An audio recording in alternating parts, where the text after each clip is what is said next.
kemarin itu bersama tim saya juga ada ke Lapas Cirebon ya. Selain tugas lain tentunya kami secara khusus juga bertemu dengan 7 terpidana, khususnya juga bertemu dengan Sudirman ya. Concern kami sebenarnya terus terang aja saya sampaikan bahwa ini juga mendapatkan perhatian dari Pak Hasim Hadi adanya Pak Prabowo, karena beliau juga meminta memberitahukan bahwa minta perhatian mengenai soal Sudirman ini.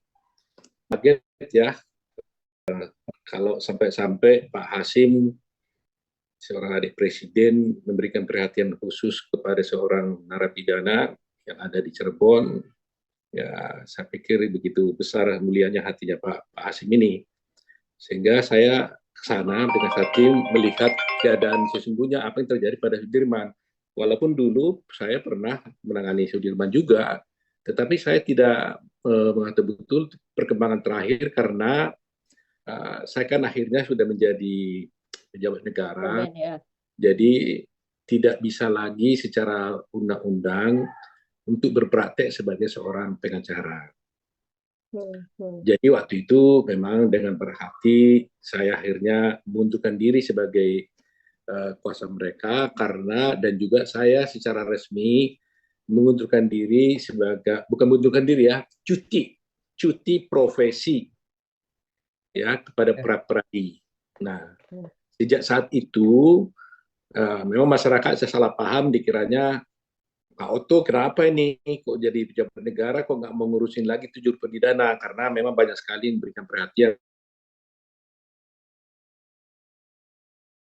kepada, mohon maaf, bukan saya meninggalkan tanggung jawab untuk membela 7 terpidana.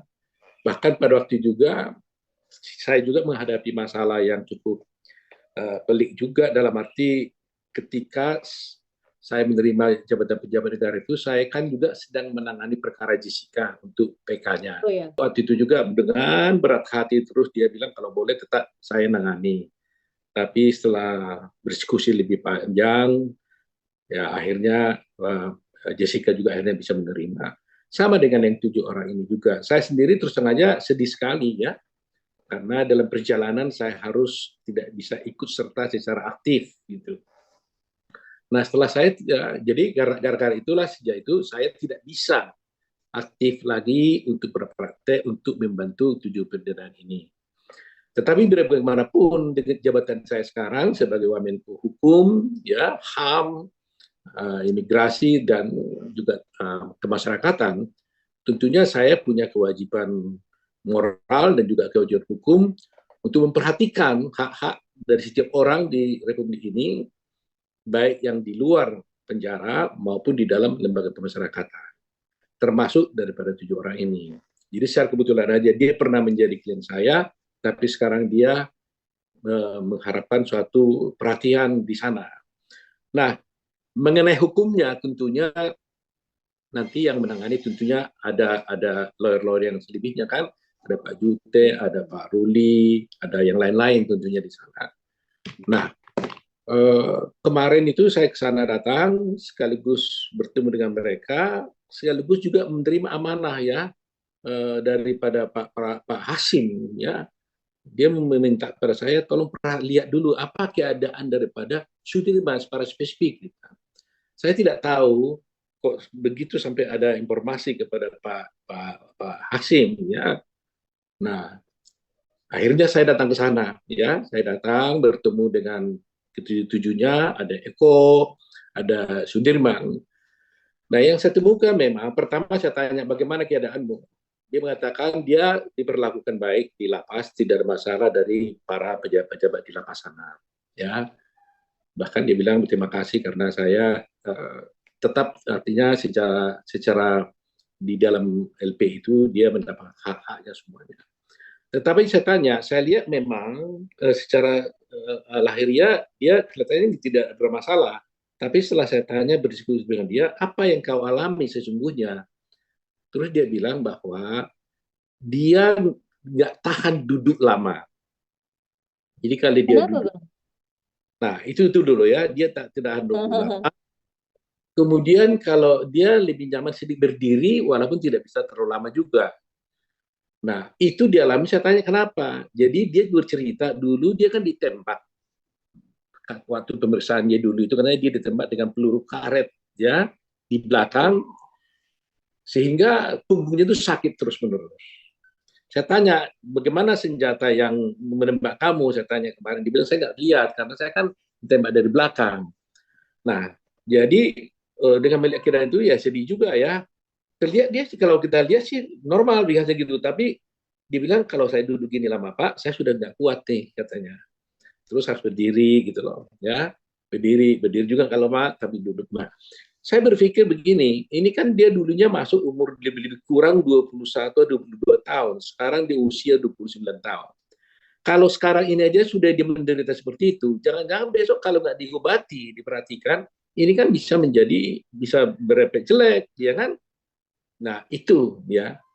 Jadi saya sampaikan kepada kemarin kalau lapasnya supaya kalau bisa beliau si Sudirman ini supaya diperiksa di rumah sakit, di ronsen atau di MRI dan diobati itu sampai sembuh. Bahkan dari Pak Hasim sendiri mengatakan saya membiayai biaya pengobatannya katanya. Aduh, Pak Hasim ini luar biasa sekali nih. Sampai yang begitu aja dia bisa berpikir memperhatikan ya orang-orang yang menderita termasuk yang di tahanan ya. Dia tidak membicarakan kepada saya kasusnya. Dia bilang ini nggak boleh perhatikan, harus diperhatikan orang-orang menderita seperti ini. Saya tidak tahu dari mana informasi yang beliau dapat, tapi dia menitikkan kepada saya tolong ini perhatikan.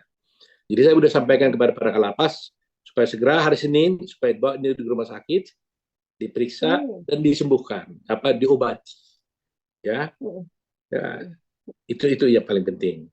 Jadi nggak usah khawatir soal biayanya gitu loh. Bahkan Pak Hasim bilang tadi itu, saya bilang tadi biar perlu saya biaya pengobatannya katanya. Aduh, kita merasa apa juga ya, ya senang, bangga, tapi sedih gitu ya. Sedih karena melihat Sudirman, bangga melihat Pak Hasim yang begitu perhatian. Nah itulah yang terjadi kemarin itu ya. Jadi bagi saya perlu pada masyarakat udah clear bahwa karena saya lihat banyak juga di medsos mengatakan Pak Oto kenapa ninggalin kasus ini. Saya katakan saya tidak bisa bukan meninggalkan kasus ini, tetapi saya terpaksa harus tidak bisa ikut serta menangani kasus ini lain lagi karena dilarang oleh undang-undang. Seketika saya menjadi pejabat negara, seketika itu juga saya tidak bisa berpraktek sebagai advokat. Dan saya selama menjabat sebagai wakil menteri koordinator hukum ini, saya cuti, ya cuti profesi namanya. Nah, tetapi saya katakan karena bidang saya adalah bidang hukum, bidang HAM, ya tentunya ini tetap menjadi perhatian kami juga. Sepanjang tidak bertentangan undang-undang, kami menjadi perhatian kami tentang hal-hal yang seperti ini. Saya katakan bahwa kami kepada keadilan bagi setiap orang, baik yang ada di lapas maupun yang tidak ada di lapas juga. Jadi akses to justice itu harus diberikan kepada setiap orang pun. Begitu nih Gaja. Tapi nggak bisa tahan sampai kemarin tuh, nah saya juga menitikkan air mata ya, karena pertama saya tanya ke mereka, saya lupa Eko sama Hadi kalau nggak salah kemarin itu yang jawab. Jadi apa yang kalian butuhkan di sini, saya bilang. Mereka mengatakan kami diperlakukan baik di lapas, keadaan kami baik, dia bilang. Tetapi tolong supaya bagaimana kami mendapatkan keadilan. Wah ini saya sedih. Saya katakan kita soal mencapai keadilan ini memang ini proses hukum, tapi di situ kebetulan hadir juga adalah pengacaranya dia, Jutek dan Ruli. Ya saya katakan mereka akan meneruskan perkaramu sendiri, ya karena saya tidak bisa campur secara praktis gitu ya. Ada lawyernya, tetapi saya katakan akan ada upaya-upaya, ya kan? Tentunya bagikan dia. Nah, terus dia bilang, saya katakan, kira-kira kalau gerasi bagaimana menurut kalian? Langsung dia bilang, kami tidak mau gerasi lagi. Dulu kami dua gerasi itu sebenarnya kami tidak tahu. Tapi sekarang setelah kami tahu hak kami, saya tidak mau gerasi.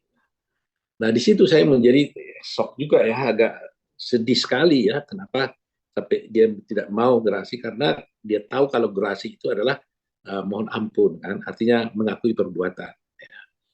Itu yang sangat menyedihkan yang saya alami kemarin itu. Nah, tetapi Kalapas katanya kemarin itu mengatakan pada saya di depan mereka juga 2 tahun yang lalu sudah pernah mengajukan semacam apa istilahnya mereka itu semacam permohonan remisi ya yang khusus gitu ya, ada istilahnya dia kemarin itu ya, siapa tahu bisa dialihkan ya dari sumber hidup menjadi waktu tertentu. Tapi itu tentunya kan itu proses yang berbeda. Itu hanya kita sudah pikirkan kalau memang Kalapasnya sendiri sudah mengajukan itu 2 tahun yang lalu, tentunya ya kita akan coba periksa bagaimana kelanjutannya itu. Ya, jadi yang paling penting sekarang ini adalah secara hukum harus kita hormati putusan pengadilan. Karena putusan pengadilan sudah mengatakan seperti itu.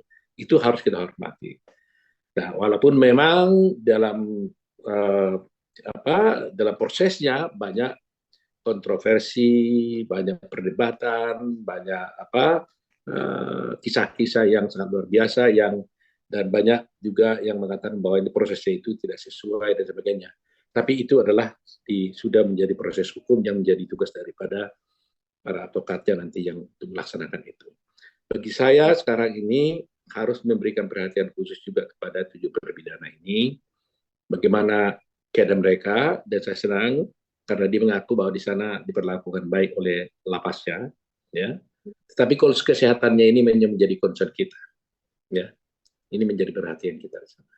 Ya, saya sudah minta barusan juga sebelum kamu telepon saya ini, sebelum kontak untuk wawancara ini, saya sudah nelpon kapal lapasnya supaya kalau boleh segera kesempatan pertama Senin atau Selasa segera dibawa, diperiksa, ya, diobati. Gitu.